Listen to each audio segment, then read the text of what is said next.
Hello students, welcome to scholar जिला। आज के वीडियो में हम सॉल्व करने वाले हैं आपका क्वेश्चन नंबर 4 का सेकंड पार्ट है, जो ऑप्शन में दो क्वेश्चन आते हैं 4C और 4D। आखिरी वीडियो है ये इस टॉपिक मतलब इस पेपर का। आप लोग का उम्मीद है कि अच्छे पेपर गए होंगे। टैक्स का पेपर बहुत इजी आता है मोस्टली, ज़्यादा आप लोगों ने देखे होंगे। तो आप लोग को जो जो चीज़ें बता रहा हूँ आप लोग फॉलो करेंगे तो आपको बहुत ईजी लगेगा, कोई डिफ़िकल्टी नहीं आएगी। स्टेप बाय स्टेप चीज़ें फॉलो कीजिए। देखिए क्वेश्चन क्या है, मैं आपकी स्क्रीन पे फ्लैश किया हूँ। स्क्रीन दिख रहा होगा आपको, क्वेश्चन दिख रहा होगा स्क्रीन पे। क्या क्या लिखा है देख लीजिए आप लोग। स्टार्टिंग में दिया हुआ है 4C में mister Padmanabh Sathe purchase a house property on 21 June 1999। 1999 में उसने प्रॉपर्टी खरीदा कितने की 29,75,000 की उसने एक प्रॉपर्टी खरीदा है, घर की हाउस प्रॉपर्टी है उसकी। तो मैंने आप लोग को बताया था कि अगर कोई इंसान प्रॉपर्टी खरीदता है 1 अप्रैल 2001 के पहले, तो उसके लिए हम लोग को फेयर मार्केट वैल्यू यूज़ करना पड़ेगी, जो 1 अप्रैल 2001 की वैल्यू रहेगी। अब अगर इससे पहले कभी भी खरीदे हो 99, 98, 1986, 1984 जो भी है, 1975 जब भी, उसके लिए हम लोग को 1 अप्रैल 2001 की क्वेश्चन में फेयर मार्केट वैल्यू दी रहेगी, और हम लोग को वो ही वैल्यू लेना है, ये वैल्यू लेना नहीं है। किसमें? इंडेक्स कॉस्ट ऑफ, जो हम लोग ना कॉस्ट ऑफ एक्विजिशन मतलब प्रॉपर्टी खरीदना, एक्वायर करना, तो उसका जो कॉस्ट है 29,70,000, लेकिन इसको नहीं लेंगे। इसके बदले क्या लेंगे? फेयर मार्केट वैल्यू को लेंगे। और लिखा है कि उसने 25,000 रुपया उसके रजिस्ट्रेशन के ऊपर खर्चा करा था उस टाइम पे। हाँ चलिए आगे लिखा है, he made the following additions and alterations. Property में उसने एडिशन या ऑल्ट्रेशन मतलब कुछ चेंजेस कराया, कुछ उसको लिखा है देखो, कंस्ट्रक्शन ऑफ फर्स्ट फ्लोर और सेकंड फ्लोर। तो उसने ये जो दोनों एडिशन कराया इसको हम लोग बोलते हैं इंप्रूवमेंट में होता है, बराबर ना। तो ये इंप्रूवमेंट का पार्ट है, ये एक्विजिशन का पार्ट है। लेकिन ये जो ऊपर दिया था कितने में उसने खरीदा था, लेकिन ये एक्विजिशन हम लोग नहीं लेंगे। इसके बदले हम लोग एक्विजिशन में कौन सा लेने वाले हैं? एफएमवी लेने वाले। तो आगे क्वेश्चन में दिया होगा, पढ़ते हैं। ही सोल्ड द प्रॉपर्टी ऑन 21 फरवरी 2023। पिछले साल मतलब पिछले जो हम लोग का 22-23 है, उसमें तो प्रॉपर्टी बेच दिया है। 3,95,20,000 में उसने बेचा है, और उसने ब्रोकरेज पे किया है 2,50,000 का। तो ये हम लोग का सेल्स कंसिडरेशन है कि हम लोग को सेल करके कितना पैसा मिला, ठीक है ना। तो ये सबसे पहले शुरुआत करने के लिए हम लोग को यही लगता है। अब आगे लिखा हुआ, he invested 1,05,00,000 in new residential property. तो नई प्रॉपर्टी उसने खरीद लिया है 18 मार्च को, मतलब उसी ईयर में। तो इसके बदले उसको डिडक्शन मिलेगा अंडर सेक्शन 54। आगे लिखा हुआ, he invested 15 lakh in bonds of power finance corporation of limited. तो वो पीएफसी के बॉन्ड उसने खरीदा है 30 मार्च 2023 को, मतलब वही पिछले साल में ही। तो इसका भी उसको डिडक्शन मिलेगा अंडर सेक्शन 54 ईसी के अंदर, ठीक है ना। आप लोगों ने बताया था पिछले वीडियो में, थोड़ा ध्यान से आप लोग देखे होंगे तो आप लोग को याद होगा। नहीं याद है तो अभी भी वीडियो ध्यान से देखिए। पूरी सीरीज़ बनाया मैंने स्टार्टिंग से लेकर एंड तक, मतलब पूरा पेपर स्टेप बाय स्टेप आप लोग पूरा देख सकते हैं। 2019 का भी पेपर सॉल्व करा है, वो भी आप लोग देख सकते हैं। आगे लिखा था, market value of the properties 1 April 2001 was 32 lakh. और लिखा है देखो 1 अप्रैल, मैंने आप लोग को बोला था कि स्टार्टिंग में कि ये प्रॉपर्टी 1 अप्रैल 2001 के पहले की, तो एफएमवी वैल्यू दिया होगा उसकी। तो कितनी दिया? 32 लाख।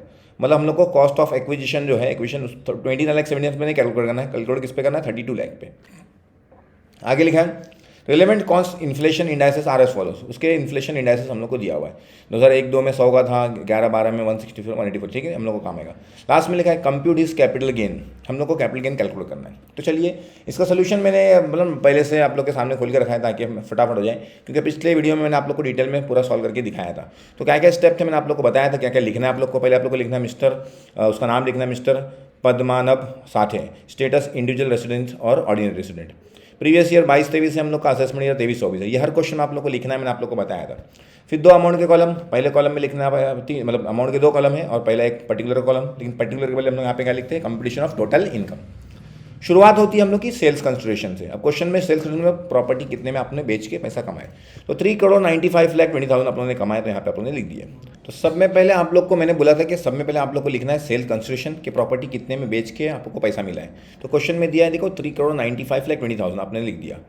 अगर उस टाइम पे आपने कोई खर्चा करा है, ब्रोकरेज दलाली वगैरह पे करा है, कमीशन वगैरह पे करा, तो क्या हो जाएगा? उसमें से माइनस हो जाएगा, क्योंकि आप लोग ने जो भी पैसा जो भी चीज़ बेचेंगे उस पर अगर ब्रोकरेज पे करेंगे तो आपका पैसा थोड़ा क्या हो जाएगा? आपका कम हो जाएगा, ब्रोकरेज देना पड़ेगा ना आपको। तो देखिए लिखा है ब्रोकरेज 2,50,000, तो क्या कर लिया आप लोग? माइनस कर लिया। तो 3,95,00,000 में से 2,50,000 माइनस करेंगे तो आएगा आप लोग का 2 करोड़ नहीं, 2 करोड़ नहीं आएगा, 3 करोड़ आएगा। ये क्वेश्चन में आपकी टेक्स्ट बुक में थोड़ा सा रॉन्ग दिया सोल्यूशन, जो नई बुक है उसमें 3,92,70,000 आएगा। ये आप लोग के पास इतना पैसा बच गया। क्लियर है? अब आगे आप लोग को देखना है कि ये तो आगे आप लोग का नेट कंसिडरेशन, तो आप लोग को इतना पैसा मिला है।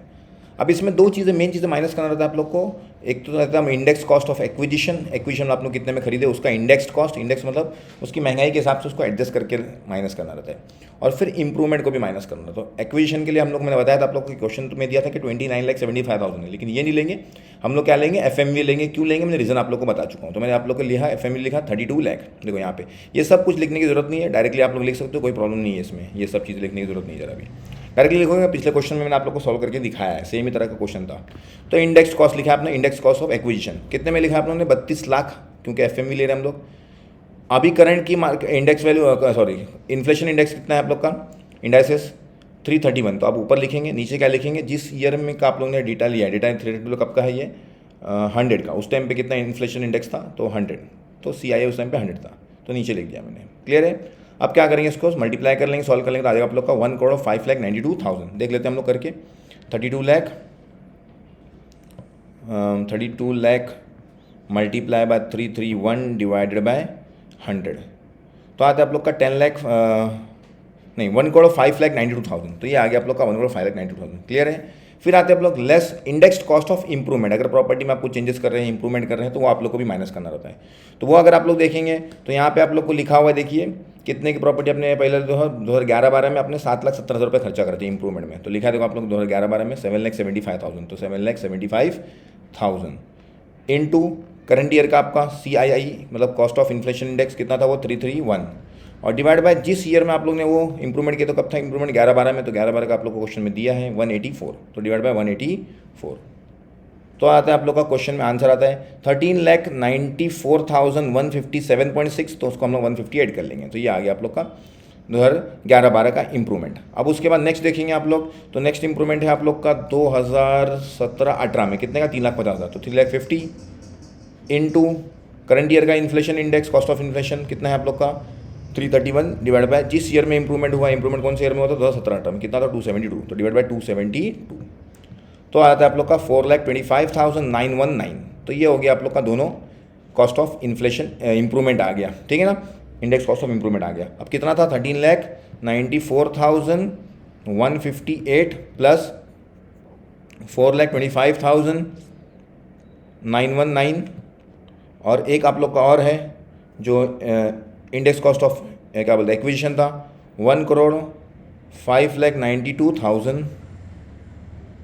तो हो गया आप लोग का टोटल देखेंगे आप लोग तो 1,24,12,077। तो ये आ गया आप लोग का इंडेक्स कॉस्ट ऑफ इंप्रूवमेंट और इंडेक्स कॉस्ट ऑफ एक्विजिशन मिला के 1,24,12,077। अब इसमें से इसको क्या करना है आप लोग को माइनस करना है, तो माइनस कर लेंगे आप लोग। तो माइनस करने के बाद आप लोग को आंसर मिला, देख लीजिए कितना था माइनस करने के लिए आप लोग को 3,92,70,000। तो आता है आप लोग का 2,68 लाख, ये 2 है यहाँ पे 1 लिखा है उसने गलती से, 2,68,57,923, यहाँ पे 923 है, ये थोड़ा 993 नहीं है वो, ठीक है ना, याद रखना 2,68,57,923, ठीक है ना, ये आप लोग याद रखना। तो ये आ गया आप लोग का कैपिटल गेन आ गया, ठीक है ना। कैसे आया कि आप लोगों ने जितने प्रॉपर्टी बेचे थे उसमें से क्या कर लिया आपने, दोनों ही कॉस्ट ऑफ एक्विजिशन और कॉस्ट ऑफ इंप्रूवमेंट क्या कर लिया, माइनस कर लिया। आ गया, थोड़ा मिस्टेक है यहाँ पे, ध्यान देना आप लोग। फिर आप लोग के 2 एग्जाम्पशन है, एग्जाम्पशन में आप लोग को बताया था अगर आप लोग कोई नई प्रॉपर्टी खरीद रहे हैं तो अंडर सेक्शन 54 आपको एग्जाम्पशन मिलता है। तो आपने नई प्रॉपर्टी खरीदा है कितने का, 1,05,00,000 का, तो लिखा है देखो इन्वेस्टमेंट इन नेशनल प्रॉपर्टी 1,05,00,000। फिर एक और एग्जाम्पशन है अंडर सेक्शन 54 EC, इसमें 2 बॉन्ड है, NHAI, ठीक है ना, NHAI का बॉन्ड है और PFC का, पावर फाइनेंस कॉर्पोरेशन का बॉन्ड है। तो अभी इसमें से कौन सा आपने इन्वेस्टमेंट करा है, 15 लाख का पावर फाइनेंस कॉर्पोरेशन में। लेकिन याद रखना अंडर सेक्शन 54 EC में एक लिमिट है कि आप लोग को मैक्सिमम लिमिट 50 लाख का ही मिलेगा। आप कितना भी इन्वेस्ट करो बॉन्ड्स में, उससे मतलब नहीं है, लेकिन लिमिट आपको 50 लाख की, मैक्सिमम 50 लाख का ही है। तो यहाँ पे तो 15 लाख ही, पिछले क्वेश्चन में 60 था तो अपने 50 लिए थे शायद, देख लेना आप लोग वीडियो। तो क्योंकि मैक्सिमम लिमिट 50 है तो 50 ही लेना है, तो यहाँ पे 15 लाख लिया आपने, 15 लाख पूरा मिल जाएगा क्योंकि मैक्सिमम लिमिट से कम है। तो दोनों मिला के होता है 1,20,00,000, इसमें से माइनस कर लोगे तो आप लोग आ जाएगा 1,48,57,924, ठीक है ना। यहाँ पे थोड़ा मिस्टेक है आपके टेक्स्ट बुक में, उतना आप लोग करेक्ट कर लेना। तो आ गया आप लोग का taxable long term capital gain, loss नहीं है गेन है, ये थोड़ा इसने क्या बोलते हैं मिस्टेक किया है, ठीक है ना। तो आप लोग का गेन आ जाएगा कि आप लोग इतना गेन कर लिए, क्लियर है। तो ये हो गया आप लोग का कैपिटल गेन टैक्स का question finish. Next question number 4D है, बहुत सिंपल आता है 4D। लिखा है mister Surendra has earn following income during the previous year 31 मार्च 2023। तो पिछले ईयर में उसने इनकम अर्न किया, वो बताना हम लोग को कौन कौन सी इनकम। तो टोटल 8 इनकम दिया हुआ और लास्ट में लिखा है कंप्यूट हिज टोटल इनकम। तो टोटल इनकम क्वेश्चन 10 मार्क्स के लिए आता ही है, बहुत सिंपल होता है। ही इज़ अ रेसिडेंट और ऑर्डिनरी रेसिडेंट, और he is a resident but not ordinary resident. तो मतलब हम लोग का resident and ordinary resident, resident and non ordinary resident, ये 2 कॉलम है। नॉन रेसिडेंट वाला कॉलम हम लोग को नहीं है। तो हम लोग अगर आप लोगों ने टेबल पढ़ेंगे तो आप लोग को ये 3 कॉलम मिलेंगे। चैप्टर नंबर 1 में आप लोग को है, बहुत सिंपल है। तो अगर आप लोग पढ़ेंगे तो आप लोग को याद होगा। तो अभी आप लोग को सिर्फ 2 कॉलम पूछा है, तीसरा कॉलम पूछा नहीं है। तो हम लोग यहाँ पे देखो बना लेंगे particulars, resident and ordinary resident, resident but not ordinary resident. अब आप लोग को ये इनकम देखना है कि कौन कौन से कॉलम में आएगी। एकदम सिंपल सा काम है। पहले लिखा हुआ है rent from house in Pune received in Japan. आप लोग को इनकम कहाँ की है? पुणे, मतलब इंडिया की। इंडिया की है तो आप लोग को तीनों केसेस में टैक्सेबल रहता है। आप लोग को 2 ही केस लिखना है, तो दोनों में लिख दिया। देखो कितना 6 लाख 6 लाख। नेक्स्ट अगर आप लोग देखेंगे तो income from business in Spain. अगर बिजनेस कहाँ पे? स्पेन में, लेकिन कंट्रोल कहाँ से होता है? इंडिया से। अगर कोई बिजनेस बाहर है और अगर इंडिया से कंट्रोल होता है तो फर्स्ट 2 कॉलम में आते हैं। तो अभी आप 3rd कॉलम में नहीं आता है, लेकिन अभी आप लोग को 2 ही कॉलम में स्टार्टिंग के, तो 4 लाख दोनों कॉलम में लिख दिया। देखो नेक्स्ट है आप लोग का salary earn and received in Bangladesh. कमाया भी बांग्लादेश में और रिसीव भी बांग्लादेश में, मतलब फॉरेन इनकम हो गई। फॉरेन इनकम अगर है तो सिर्फ फर्स्ट कॉलम में आती है, बाकी 2 कॉलम में नहीं आती है। तो आप लोग का कौन सा कॉलम बन रहा है? सिर्फ यहाँ पे फर्स्ट कॉलम कौन सा ही है, तो उसमें आप लोग ने 3 लाख लिख दिया, इसमें नहीं लिखे। नेक्स्ट देखेंगे professional fees received India. India में कोई इनकम रिसीव हो रही है तो सबको टैक्सेबल होती है, मतलब तीनों केस में आता है। तो हम लोग के पास 2 ही केस है, तो दोनों केस में लिख देंगे हम लोग 2 लाख। फिनिश हो गया। फिर लिखा है interest received from bank of India in Nagpur. India में इंडियन इनकम, इंडिया मतलब इंडिया से इनकम कमाया है, तो तीनों कॉलम में आएगा। तो तीनों कॉलम में आएगा, मतलब हम लोग के पास 2 कॉलम है, दोनों कॉलम में 1 लाख लिख दिया उसने। नेक्स्ट है आप लोग का past untaxed profit outside India brought to India. ठीक है ना, अनटैक्स प्रॉफिट है जो बाहर कमाया था उसने और इंडिया में लेके आया वो। तो अनटैक्स प्रॉफिट रेमिटेंस होता है, ये कोई इनकम नहीं होती, तो इसको इसलिए कोई भी कॉलम में नहीं आता है। ये कोई भी कॉलम में नहीं आता है, रेमिटेंस है। इसलिए आप लोग के बहुत सारे एग्जाम्पल में आप लोग को दिया था। Agriculture income earn in India. India में कमाया उसने एग्रीकल्चर, और कब रिसीव, कहाँ रिसीव है? श्रीलंका में रिसीव है। तो अगर कोई इनकम इंडिया में अर्न करता है तो वो क्या करते हैं? एग्जेम्प्ट रहता है। तो यहाँ पे देखो एग्जेम्प्ट रहेगा, यहाँ पे अगर दोनों कॉलम में नहीं आएगा। ये गलती से इसने दिया है, क्योंकि इंडिया में अगर कोई इनकम कमाता है, एग्रीकल्चर इनकम कमाता है, वो क्या रहती है? एग्जेम्प्ट रहती है। Dividend from American company received in Rome. American company है और पैसा भी कहाँ रिसीव है? रोम में, मतलब फॉरेन इनकम। तो फर्स्ट कॉलम में ही आएगा, बाकी 2 कॉलम में नहीं आएगा। तो फर्स्ट कॉलम में लिख दिया उन्होंने।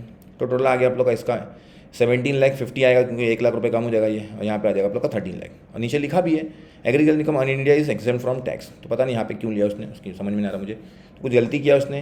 तो ये हो गया आप लोग का क्वेश्चन नंबर 4D। बहुत सिंपल आता है, खाली देखना है और खाली पोस्टिंग करना है। चैप्टर नंबर 1 के अंदर कुछ टेबल दिया आप लोग को, उस टेबल आप लोग को पढ़ लेंगे तो आप लोग को समझ जाएगा, बहुत सिंपल रहता है। अब नीचे कुछ शॉर्ट नोट्स दिया, शॉर्ट नोट्स आप लोग पढ़ सकते हैं, बहुत सारे शॉर्ट नोट्स हैं।